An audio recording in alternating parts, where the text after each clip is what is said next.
Hello everyone, I am Mecha42, your favorite YouTube harpy. Huge Star Trek fan, lifelong Star Trek fan. Like, I've legit grown up with it, and I really have a passion for it. This is why I've turned Star Trek and Star Wars and pop culture and movies, TV, all this stuff into basically a career at this point.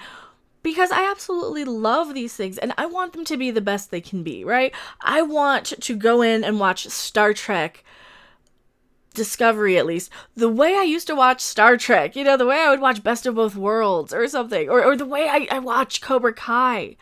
I want everything to hit all of those notes. I want to be on that emotional roller coaster. I want to be squeeing and bouncing for joy every time we see something cool. Every time there's like a space battle, or I don't want like the cheap little name drops and references. I don't want the little cheap retcons.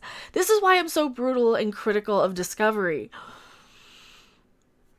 That being said, I am a huge lifelong Star Trek fan, so I do have a GoFundMe to go to the Star Trek Las Vegas convention this August. I have to do a quick shill for this. I will link that in the description below.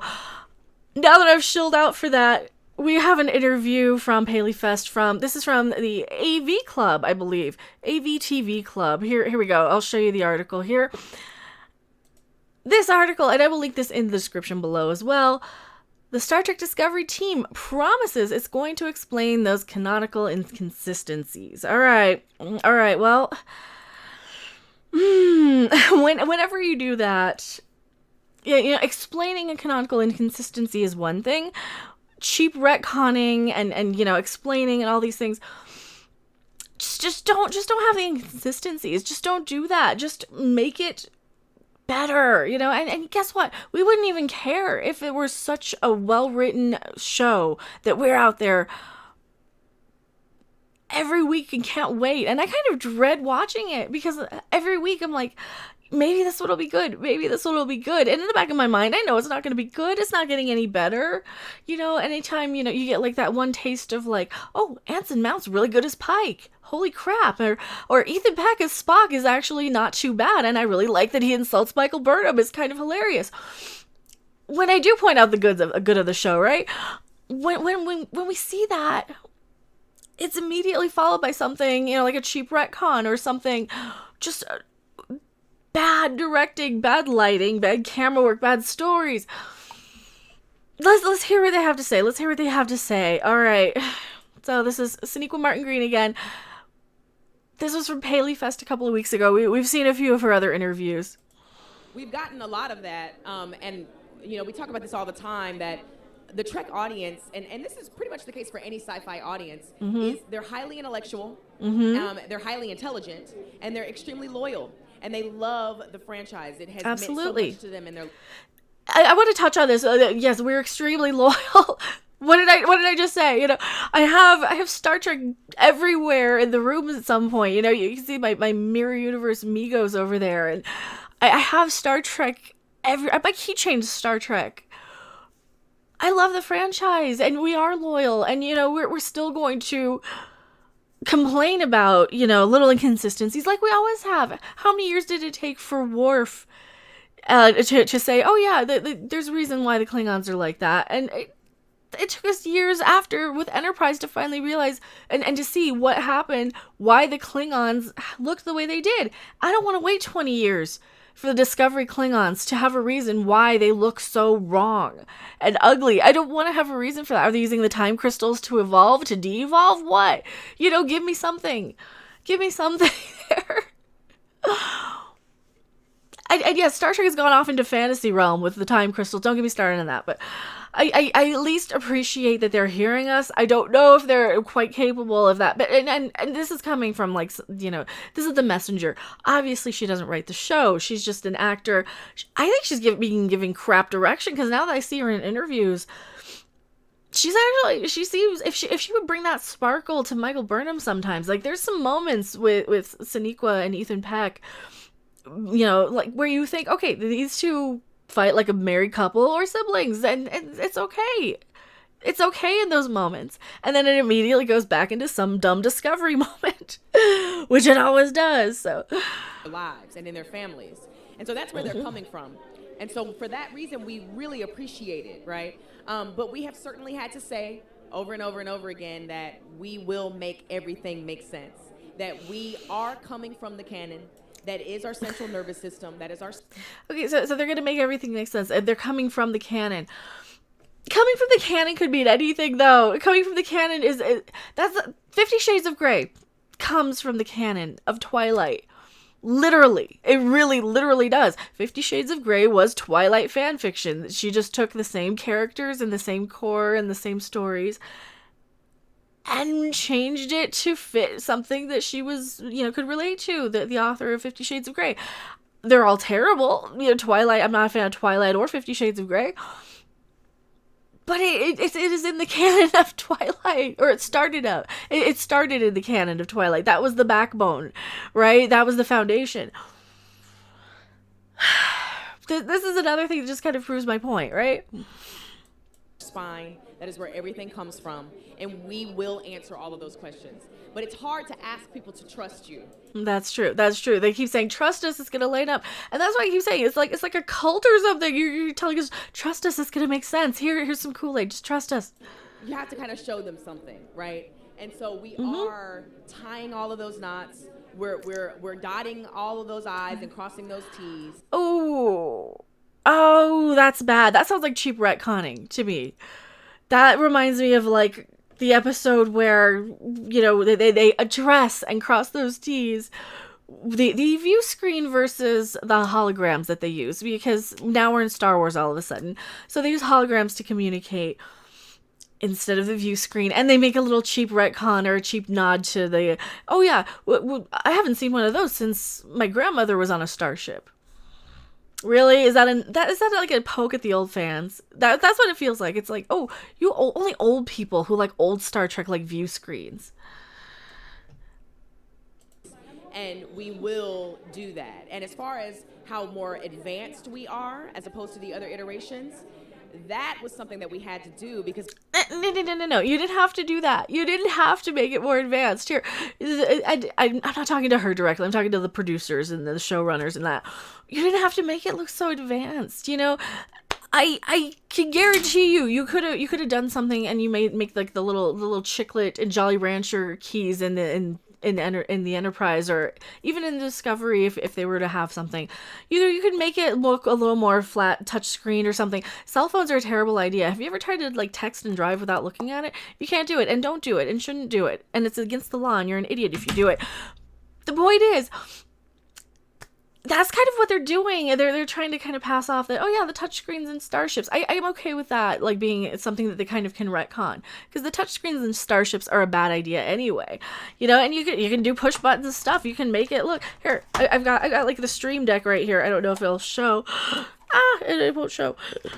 That has the little push buttons, right? This is how I do a lot of my sound effects and stuff, and I just have the little push button keys, and it goes into my soundboard or whatever. There's my Alex Kurtzman ding, and all of my Star Trek hails and bloops and greetings. Right, I have them all on my little soundboard here. They're little push buttons, you can like kind of make that and update it and make, have little pictures on the move and stuff, you could update it for modern audiences without needing like the little cheap retcons, right? But no, they don't do that. Because we had to adhere to the spirit of Star Trek. The spirit of Star Trek is having people look to the future. Yeah, the spirit of Star Trek is having people look to the future. An optimistic, hopeful look of the future. Not the future where everybody is like shoving each other out of the way. Everybody's like just miserable and unpleasant to each other. A future where people are so unprofessional at their jobs that they don't do anything. What is Michael Burnham's job? What is her specialty? She's a specialist of what? She's a test pilot. She's a xenoanthropologist. She knows Vulcan martial arts. She knows kung fu. I don't know. She's probably a celebrity chef on Vulcan for all we know as well. And she's a princess as well. This stuff, seriously, the looking forward and for modern audiences, no. Look forward in the right ways, not in like, we need it to look dark and gritty. We need a lot of women who are wearing pants because that's sexist, and we're so much more progressive than they were in the 60s when they were begging to wear mini skirts to show off their legs.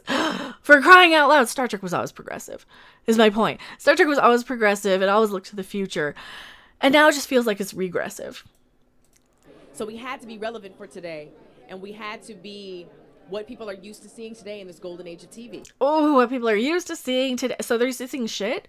Is that what you're saying? So they're used to not being able to see anything, and they're used to the whisper acting. And that's not her fault. She's getting directed that way.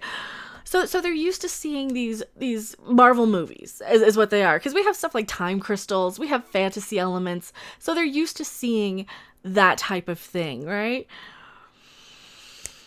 Oh, this is why it's not Star Trek, because we like I said, it's time crystals. You have Klingons who have the power of time in their own backyard, and they've used it in the next generation, or they've used that planet. And the writers can't even think of something clever where they say, oh yeah, why didn't Worf know? Well, he wouldn't have known because it's classified. They can't even make that up. I have a video on that, actually. I'll link in the description. But no, they have time crystals. You know, the Klingons, most huge warrior race in the galaxy.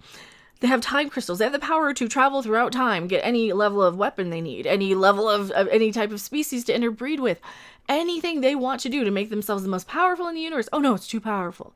It's just too powerful. We cannot use the time. No. That's just bad writing. That's just lazy, bad writing. Not only that, they can't even make the good excuse that, you know, the writer's excuse about that is that Worf would not, he wouldn't have had any need for time crystals. He would have been on the planet and he wouldn't have had any need for them. Bullshit. You know, he just wouldn't have been told because they were classified. That's what you say if you're a good, clever person. No.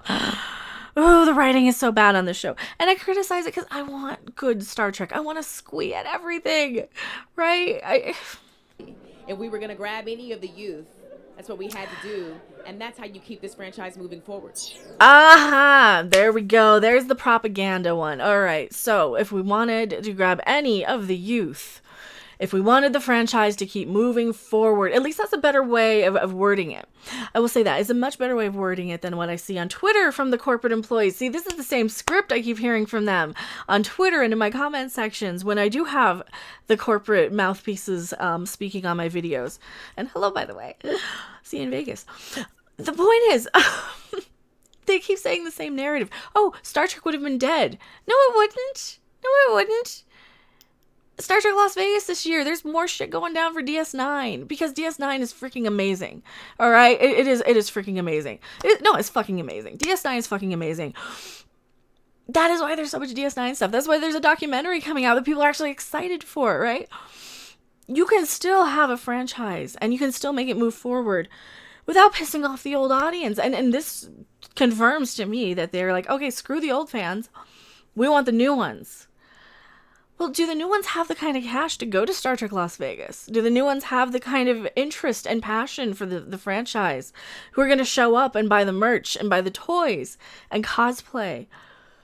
I don't think a lot of them are. I really don't think a lot of them are, because when it boils down to it, a lot of the people who are there out defending the show disappear the second the show's off the air. You know, I can keep making videos in the months that the show's off the air. Those people go away. Those people aren't on Reddit. Those people aren't in the comment section. They're not on Twitter. But they come back every time the show's back. So where are they? Where's this young fan base? Where's this youthful fan base? I guess I'll see for myself. I guess I'll see for myself soon enough, but you don't need to cater to the modern audiences. You can cater to everyone. You know, by catering to the modern audiences, you're going to realize, no, you could have had a better marketplace. Look at something like The Expanse, right? That has pretty much the same demographic as Star Trek Discovery, but it also has the Star Trek fans, the old ones. All right. Same thing with the Orville. The Orville definitely has the old Star Trek fans. I don't know if it still has like the younger fans or not, because I'm not like on all the forums and everything. I love the Orville. Don't get me wrong. And don't tell me that there's not a demand for it, because look at how well the Orville's doing. It's getting millions and millions of viewers every night that it airs, right? On network television. It's not behind a paywall. It's not something that they have to hide away. and bully people for not liking. No, the Orville's just out there doing his thing and kicking ass and taking names. So thank you guys so much for watching this video. There is more from this article that I'm going to get into in the next video. I am MechaRandom42. You can send your hate mail to P.O. Box 1566, Loveland, Colorado 80539, or donate to the GoFundMe, which I will link in the description below. I will see you on the next video or live stream or in Vegas. Bye! Thanks for watching. If you liked it, make sure to hit that like button. And if you want to see more, don't forget to subscribe. See you in the next video. Bye!